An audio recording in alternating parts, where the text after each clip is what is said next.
Kenapa kita tidak bahagia?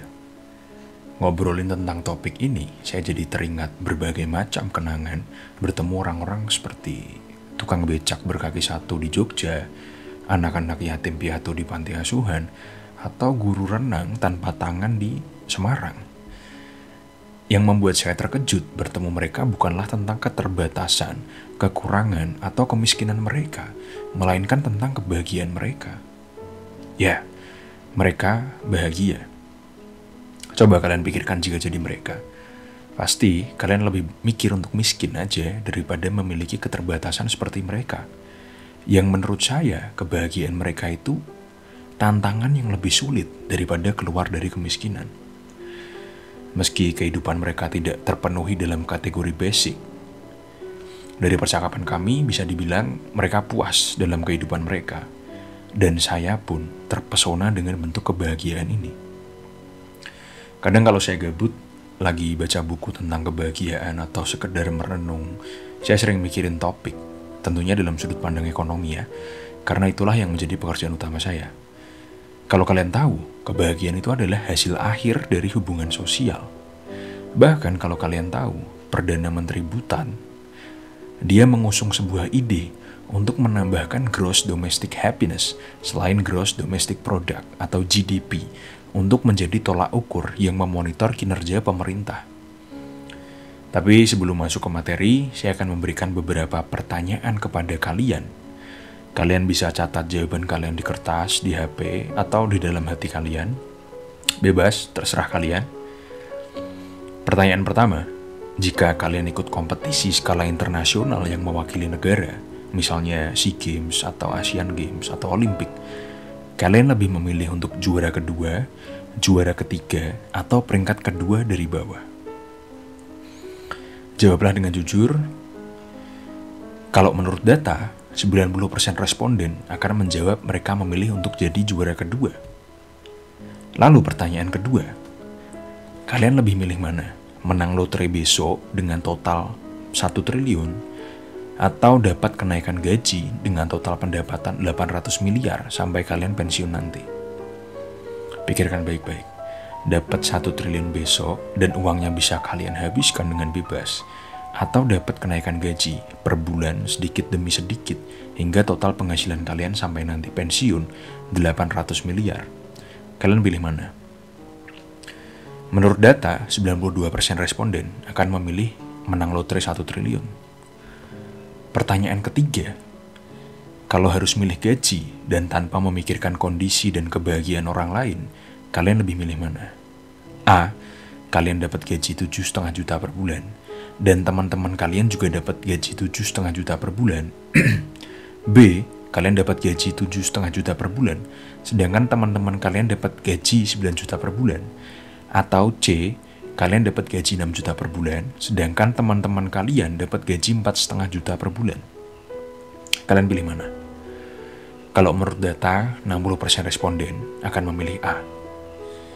Oke, cukup 3 pertanyaan itu aja. Sekarang kita akan bahas mana jawaban yang benar dan pendapat para peneliti tentang jawaban mana yang paling memungkinkan untuk kita membuat diri kita bahagia.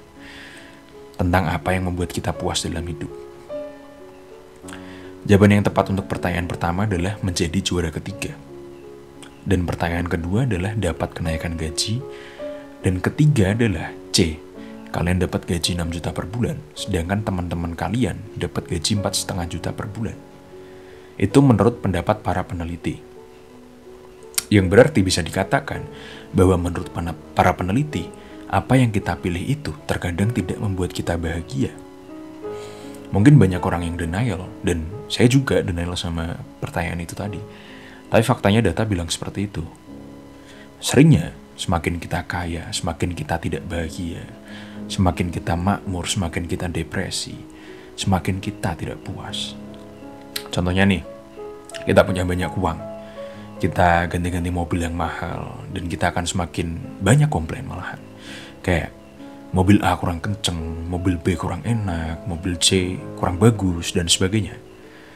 Dampaknya, zaman sekarang lebih banyak kasus orang bunuh diri daripada dibunuh. Kenapa? Karena mereka tidak puas dalam hidup mereka. Yang padahal sebetulnya kalau kita lihat dari kacamata netral, hidup mereka itu udah cukup gitu loh. Kalau kalian sadari, zaman sekarang tuh semakin mudah. Semuanya semakin mudah. Pelayanan makin mudah, barang-barang makin bagus, teknologi meningkat dengan pesat. Tapi kita tidak melihat peningkatan pada kepuasan hidup manusia. Dan mungkin bisa dibilang ini adalah paradoks besar yang sedang terjadi pada kita manusia saat ini. Bentar, saya ngerokok dulu ya.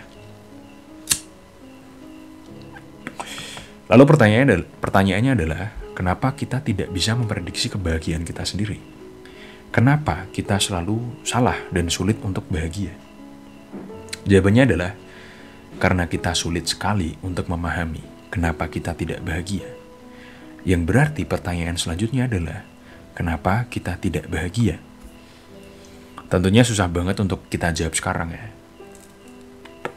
Sebelum bikin konten ini, saya baca banyak sekali buku dan penelitian. Dan akhirnya saya merasa ada satu penjelasan yang relevan untuk pertanyaan tadi. Kenapa kita tidak bahagia?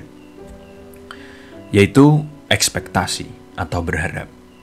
Sangat simpel. Kita tidak bahagia ketika ekspektasi kita terhadap realita tidak sesuai dengan kenyataannya. Kita bisa sebut itu sebagai gap ekspektasi atau kekosongan ekspektasi. Ketika ekspektasi kita lebih besar dari realita yang terjadi. Kalau kalian sadari, ekspektasi itu konsep yang sangat simpel.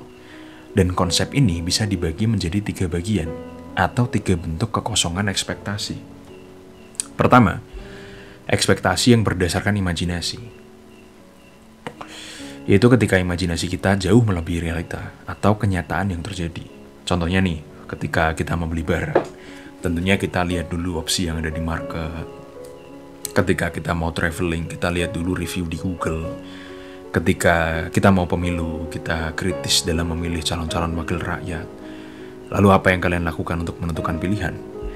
Kalian akan memilih yang menurut kalian baik atau yang terbaik. Kalian akan memilih yang menurut imajinasi kalian terbaik. Terus masalahnya di mana? Kita berharap apa yang kita putuskan akan memberikan kita kepuasan dan kebahagiaan. Itu yang kita harapkan. Dan tentunya ekspektasi itulah yang akan menghancurkan kebahagiaan kita.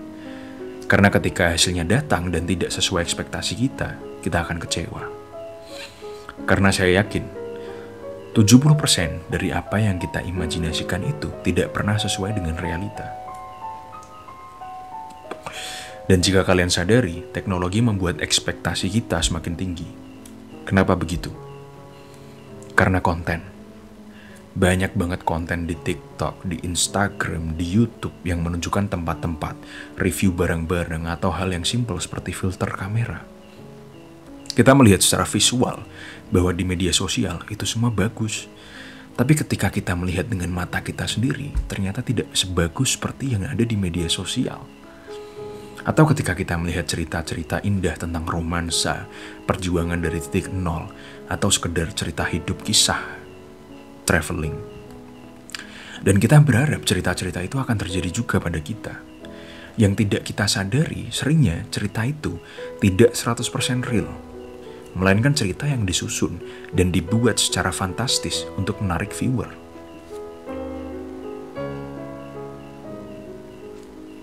Seperti yang sering saya katakan, konsumsi teknologi yang berlebihan itu mempersempit pandangan kita terhadap realita.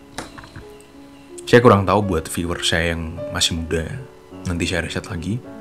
Tapi untuk viewer saya yang sudah tua, jika kalian ingat, di zaman sebelum media sosial populer, pengalaman-pengalaman menyenangkan kalian itu terjadi ketika kalian tidak banyak berekspektasi.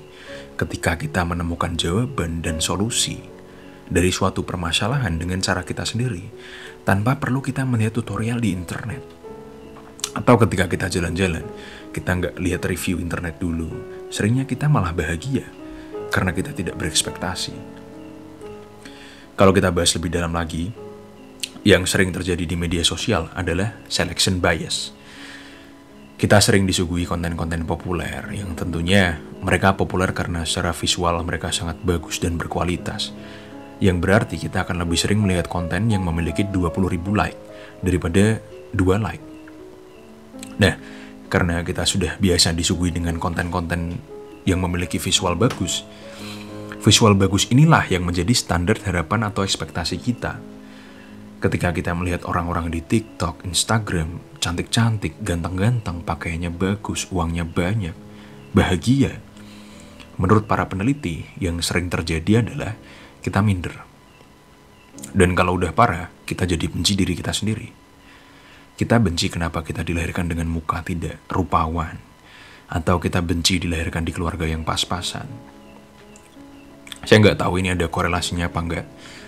Tapi menurut saya ada, meski sedikit. Jika kalian tahu, ada satu teknik marketing yang saya pelajari, karena background saya finansial ya. Yaitu ketika kamu bisa membuat orang-orang membenci dirinya sendiri, kamu akan lebih mudah menjual produkmu. Dan ini diaplikasikan oleh banyak sekali perusahaan yang ada saat ini. Contohnya, banyak cara marketing perusahaan kecantikan yang menunjukkan foto-foto before yang parah dan after yang paling cantik. Banyak mereka yang mengiklankan produk mereka dengan model yang terlihat sangat sempurna. Dan ini terjadi selama puluhan tahun sejak zaman industri. Lalu dampaknya, manusia atau masyarakat kita menjadi masyarakat yang suka komplain, menuntut kesempurnaan, atau perfeksionis. Orang-orang selalu menuntut lebih dari kita. Ada orang tua yang menuntut anaknya sempurna hanya karena melihat story WA temannya tentang anaknya yang sukses. Ada perempuan yang menuntut pasangannya membelikan dia barang-barang branded hanya karena dia melihat teman-temannya pakai barang branded. Ada laki-laki yang menuntut pasangannya untuk memuaskan secara seksual karena dia melihat bahwa teman-temannya dipuaskan secara seksual oleh pasangannya. Dan sebagainya. Dan ketika ekspektasi atau harapan itu tadi tidak terpenuhi, mereka akan kecewa, marah, dan tidak bahagia. Kalau dilanjutin bakal terlalu panjang, kita langsung lanjut aja ke bentuk ekspektasi kedua, yaitu ekspektasi yang berdasarkan lingkungan kita. Biasanya ini terjadi ketika kita membandingkan realita kita dengan orang lain. Simpelnya, kita menghakimi diri kita sendiri berdasarkan dengan apa yang terjadi di lingkungan kita. Contohnya nih, ketika kamu mempunyai penghasilan 5 juta per bulan di lingkungan orang yang miskin, kamu akan merasa sangat kaya. Sebaliknya, ketika penghasilanmu 5 juta per bulan di lingkungan orang kaya, kamu akan merasa miskin. Atau ketika gajimu naik sedikit, tapi gaji rekan-rekanmu naik drastis, kamu akan kecewa. Atau ketika temanmu yang dulu jelek, sekarang glowing. Temanmu yang dulu gendut, sekarang kekar. Seringnya tanpa kamu sadari, kamu akan merasa kecewa. Atau ketika kamu secara visual paling ganteng, paling cantik di kumpulanmu, kamu akan pede dan senang. Tanpa kita sadari, kita terlalu sering melihat jauh ke atas tentang orang-orang populer, orang-orang kaya, orang-orang sukses, dan rupawan secara visual. Dan tanpa kita sadari, itu membuat kita merasa lebih miskin, tidak sukses, dan tidak rupawan, padahal enggak. Kita lanjut ke bentuk ekspektasi ketiga, yaitu ekspektasi yang berdasarkan pengalaman masa lalu. Ini simpel banget. Kita tidak bahagia ketika masa sekarang kita tidak lebih baik dari kita di masa lalu. Contohnya nih, ada 2 orang di tahun 2010, si A berpenghasilan 10 juta, si B berpenghasilan 1 juta. 2011, si A penghasilannya 9 juta, si B penghasilannya 2 juta. 2012, si A penghasilannya 8 juta, si B penghasilannya 3 juta. Dan seterusnya hingga tahun 2020. Yang jika dia diakumulasikan, total penghasilan si A dan si B selama 10 tahun itu sama, yaitu 660 juta. Tapi menurut kalian siapa yang lebih bahagia? Betul, si B yang lebih bahagia. Meski total pendapatan mereka sama, tapi si B lebih bahagia. Kalau di psikologi, fenomena ini disebut anchoring atau membuang jangkar. Manusia selalu membandingkan dirinya dengan masa lalu. Dan ketika kita secara konstan terus berkembang, terus maju, terus melampaui ekspektasi, manusia akan bahagia. Dan sebaliknya, seperti yang terjadi dengan si A. Ketika dia tidak berkembang secara konstan, tidak maju secara konstan, tidak melampaui ekspektasinya, dia tidak akan bahagia. Saya yakin banyak dari kalian yang tidak memikirkan ini, tapi sebetulnya bentuk ekspektasi ketiga ini banyak dialami oleh kalian para orang tua ketika membesarkan anak. Orang-orang yang lahir di zaman sulit 80-an, 90-an seperti kita, merasakan susahnya kehidupan kita dari kita masih kecil, dari awal. Dan kita secara tidak sadar menginginkan anak-anak kita tidak merasakan hal yang sama. Sehingga kita selalu memanjakan dan berusaha memberikan yang terbaik untuk anak-anak kita. Tapi tentunya, niat yang baik tidak selalu memberikan hasil yang baik. Betul banget, kita harus mendukung dan mensupport anak-anak kita. Tapi ketika kita memberikan segalanya untuk anak kita, memberikan semua yang mereka butuhkan, semakin sulit untuk mereka berkembang di masa depan. Dan tanpa kita sadari, kita sudah membuat mereka sulit untuk bahagia di masa depan. Kalau ngomongin parenting, kebiasaan buruk kita lainnya adalah kita sering mengatakan kepada anak-anak kita bahwa mereka spesial, mereka unik, pinter, ganteng, cantik, luar biasa, dan sebagainya. Kita bilang ke mereka bahwa mereka akan jadi dokter, jenderal, presiden, atau sukses di masa depan nanti. Yang tanpa kita sadari, kita membuat anak-anak kita berekspektasi. Dan akhirnya ketika anak kita dihantamkan dengan realita ketika mereka dewasa, mereka tidak bahagia. Dan sama juga ketika kita sudah memberikan segalanya untuk anak kita, tapi ternyata mereka kalah saing dengan anak teman kita. Dan mereka tidak membuat kita bangga. Kita akan kecewa karena kita berekspektasi. Oke, karena sudah terlalu panjang, kita masuk langsung ke intinya. Jadi bisa dikatakan, kebahagiaan kita itu berkaitan dengan ekspektasi kita. Dan ekspektasi kita terbentuk dari apa yang kita bayangkan, imajinasikan, lingkungan kita, dan pengalaman kita di masa lalu. Terus gimana caranya kita bahagia? Kalian harus menganggap bahwa kebahagiaan itu penting. Dengan cara tidak berekspektasi kepada apa yang ada di media sosial, tidak berekspektasi tentang hal-hal yang tidak realistis, dan merubah ekspektasi kalian dengan sesuatu yang bertahap atau target yang meningkat. Contohnya, meningkatkan penghasilan kalian secara bertahap. Misalnya, bulan ini 3 juta, bulan depan 4 juta, tahun depan 5 juta, tahun depan lagi 6 juta, dan seterusnya. Dan memahami bagaimana kalian berpikir dan merasakan hal-hal yang terjadi di kehidupan kalian, alias memahami diri kalian sendiri. Dan inilah yang paling sulit. Oke, mungkin memang terdengar abu-abu, tapi saya harap kalian mengerti apa yang saya maksud. Oke, sekian dari kuliah kita hari ini. Jangan lupa like, share, dan subscribe.